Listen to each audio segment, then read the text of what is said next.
Кока-кола ағзаны қалай құртады? Кока-кола ең танымал газдалған сусындардың бірі. Оның дәмі ерекше болғанымен, денсаулыққа зиянды әсерлері аз емес. Құрамында химиялық қосылыстар, қант және басқа да зиянды заттар ағзаның түрлі жүйелеріне кері әсер ететін тұсы бар. Кока-коланы тұрақты және көп мөлшерде тұтыну ұзақ мерзімді денсаулық проблемаларына әкелуі мүмкін. Бұл видеода сіздерге Кока-коланың ағзаға зияны жайында толық айтатын боламын. Коланың құрамындағы негізгі зиянды заттарға келсек, бірінші қант. Бір банка 330 мл Кока-коланың өзінде шамамен 35 грамм қант бар. Бұл шамамен 7 шай қасыққа тең. Қанттың бұл мөлшері қан құрамындағы инсулинді жылдам көтереді. Нәтижесінде қант диабеті және семіздік қауіп артады. Екінші, фосфор қышқылы.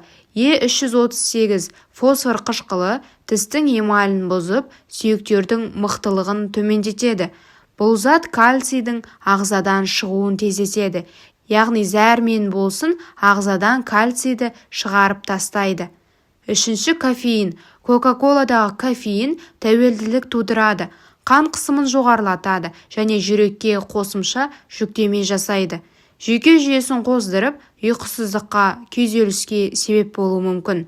Төртінші, мұнда газдар өте көп. Көмір қышқыл газы. Газдалған сусындар асқазанның қышқылдығын арттырып, гастрит пен асқазан жарасын қоздырады. Колада сонымен қатар жасанды тәттілендіргіштер бар.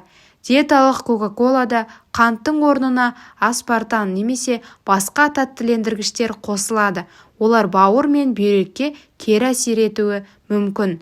Енді Кока-коланың ағзаға зиянына келсек, ас қорыту жүйесіне әсері асқазандағы қышқылдықты арттырып, гастрит пен рефлюксті, қышқылдың өңешке қайтуын тудырады. Сүйектерге әсері фосфор қышқылы мен қант кальцийді сіңіруге кедергі келтіреді.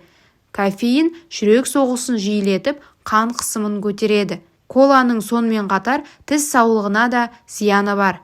Құрамындағы қант пен қышқылдар тіс эмалін бұзып, кариес пайда болады.